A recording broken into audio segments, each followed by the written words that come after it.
Aranda. Mack extended him even after a terrible year a couple of years ago.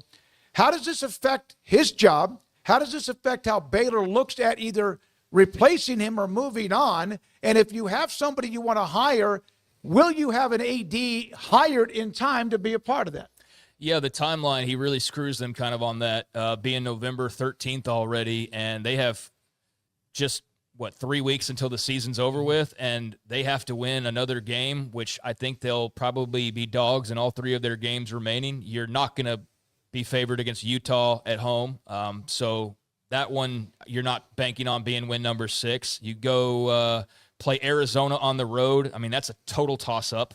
And then you have Houston at home. Well, Houston beat them in Waco just, 2 or 3 seasons ago when Houston was a far worse team than they are now. Here. Yeah, the very first year in the Big 12, a bad Houston team rolled in and beat Baylor at the end of the game. So that's not a guarantee ever, much less now when Houston's a much better team than they were back then. And Baylor is arguably right where they were or maybe slightly worse. I'm not quite sure, but maybe they're better. I've kind of blanked out on that, on that at this point, exactly where they were. I just know that was a demoralizing loss at the time, and it's one that says, hey, Houston can come in here and win no matter what. But, yeah, I mean, that timeline, I don't know exactly how that works. I would imagine it is feverish over in the offices that make those types of calls right now, because they've got to figure that out like now. And I don't see a scenario, guys, where you can bring him back as athletic director. I'm sorry. I think if I'm reading the tea leaves properly and thinking it is what it is and you're violating the honor code, so to speak, I think that even if he's remorseful and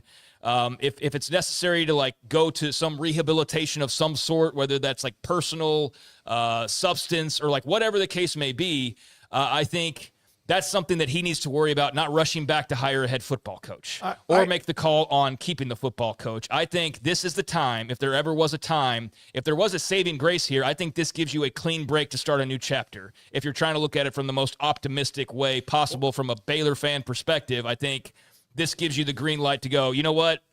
We've kind of been riding this.